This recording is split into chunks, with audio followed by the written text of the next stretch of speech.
There we go. Hey everybody, welcome back to Clutch Situation. I'm here in Fairfield, Iowa at Tokyo Pen Shop, and I'm here with Kimberly. Hello, Kimberly. Hi, we're so glad you're here, really.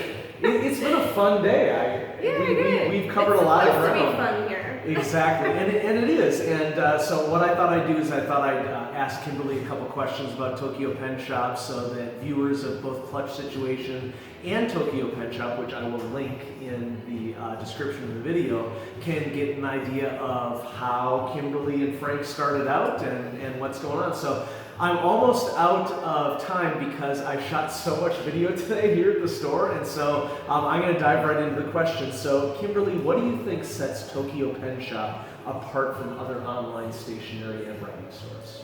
Well, first and foremost, I'm actually really excited about everything we sell. So my husband and I started this business when we had other full-time jobs. We were both, I think I've talked about this a little bit on my channel, but we were both working at Apple full-time in Cupertino. We were living in San Francisco. So we had really long, intense work days, long commutes, but we would go to Japan frequently. And the thing I wanted to do the entire time we were in Japan was go in stationery stores and go shopping.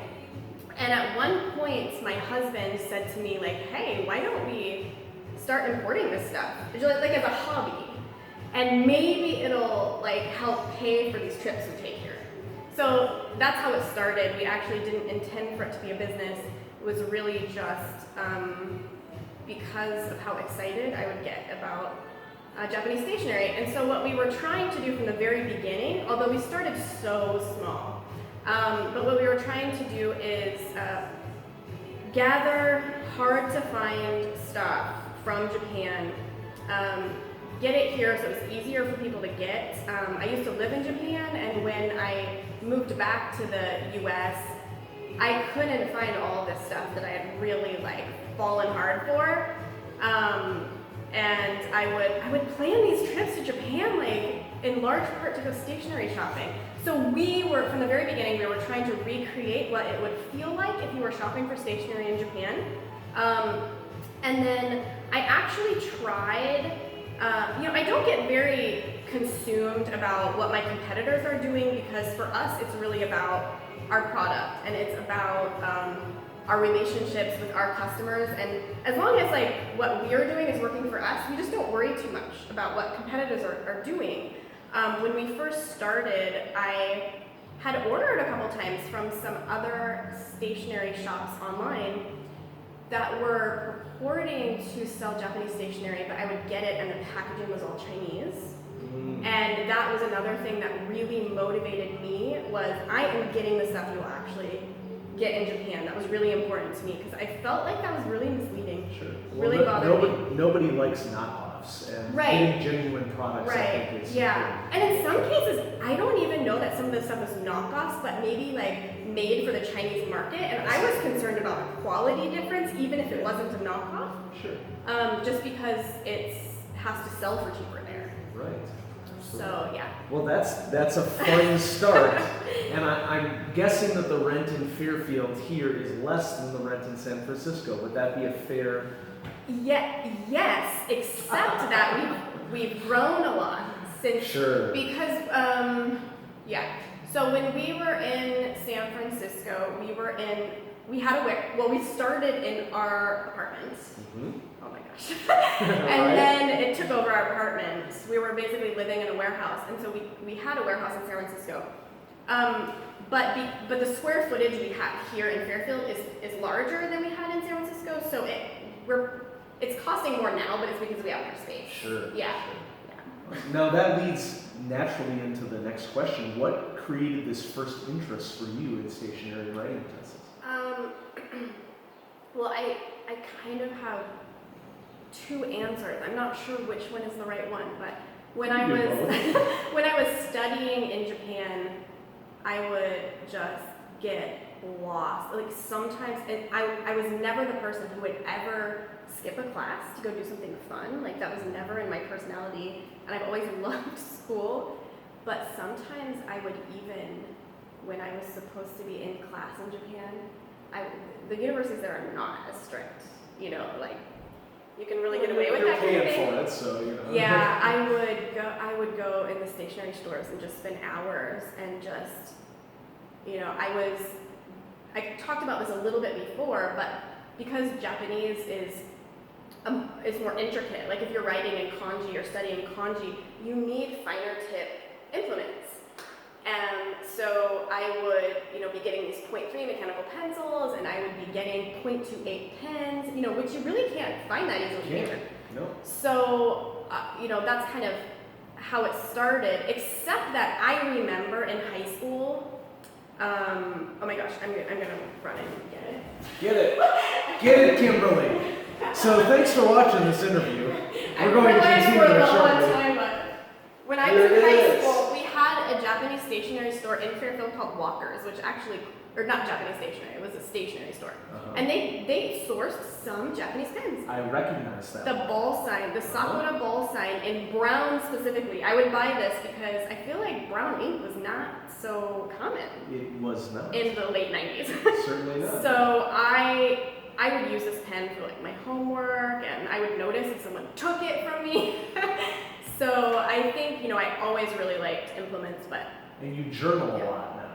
Yeah, I love keep track of your journaling. business. Yes, I do a lot. I do a lot manually. So like even though Frank and I both were working for Apple,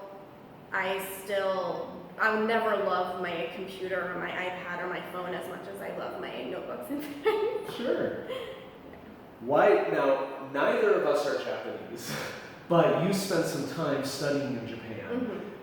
What is your impression of what the passion for stationery and writing utensils? Why is that so strong in Japan?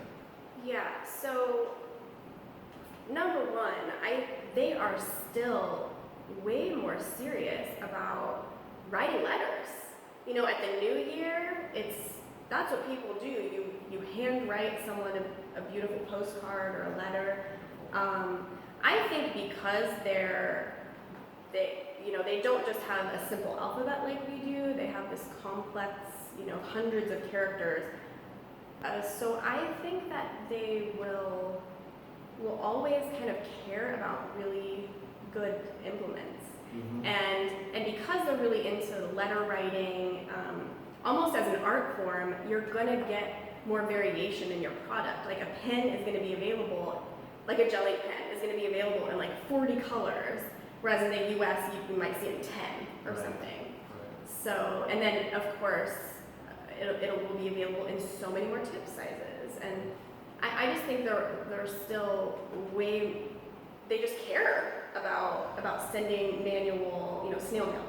Right. But there's actually a revival of that in our culture, which is kind of cool. Yeah. There are these people who just spend hours making people like beautiful envelopes that they send in the mail. We talked earlier about how there is this sudden traditional backlash to all the technology that we have, which technology is helping us tremendously, but people are kind of seem to be getting back to their roots, so to speak. Yeah. And those roots run really deep in Japan, where culturally the development of hundreds of kanji characters has been an aspect of their culture. And correct me if I'm wrong, but it seems like many of these writing utensils are kind of status symbols for school children, like how big is your collection? Yeah, that's true. I mean, you can see YouTube haul videos of Japanese school children like pulling all these pens and pencils out of their pen kit. It's really fun, actually. Right.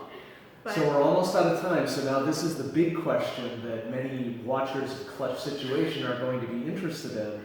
You recently got in a series of limited edition Pentel Sharps, and one of the things that we love about Tokyo Pen Shop is all the limited editions that you do. How does that influence your decisions to stock and restock limited editions? Can you tell us a little bit about what your thinking is on that issue? So I'm almost embarrassed to admit this, but I did not realize that there were all these people out there who collect Pentel Sharps. 200, 207s, 209s, whatever. I don't even know what they're all called. You're spot on.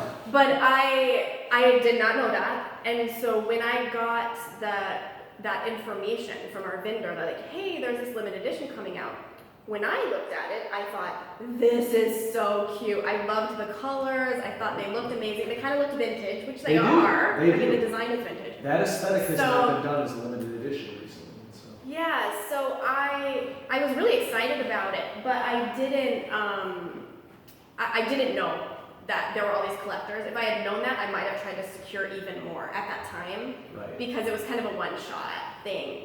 So if that series ever comes out with another limited edition, I will get them. And we've talked a lot about how limited editions are very exciting to many mechanical pencil enthusiasts, and obviously pen enthusiasts as well. I'm thinking of your Peanuts line that you have. Yeah. And Hello all Kitty that, and Delgar. Hello Kitty Delgars, and all of those. And that's one of the things that I like best about Tokyo Pen Shop is that not only are these products that are not easy to come by outside of Japan in general, but specific niche products that would be difficult to order, period, are things that we can access on TokyoPenShop.com. Yeah. Thanks. We're trying really hard in that area. So I'm about to shut the video off, but as I'm walking over there, are there any last things that you'd like to say about Tokyo Pen Shop, or what you stand for, or what you'd like viewers to know? I would like viewers to know that if you have recommendations for our shop, especially if they're from Japan, we want to know about them because that's how we expand our product line. Great. Thanks so much. Thanks for participating in this interview, Kimberly, and it was an awesome day today. Yes, for us too. Thanks to you, Frank. Bye-bye.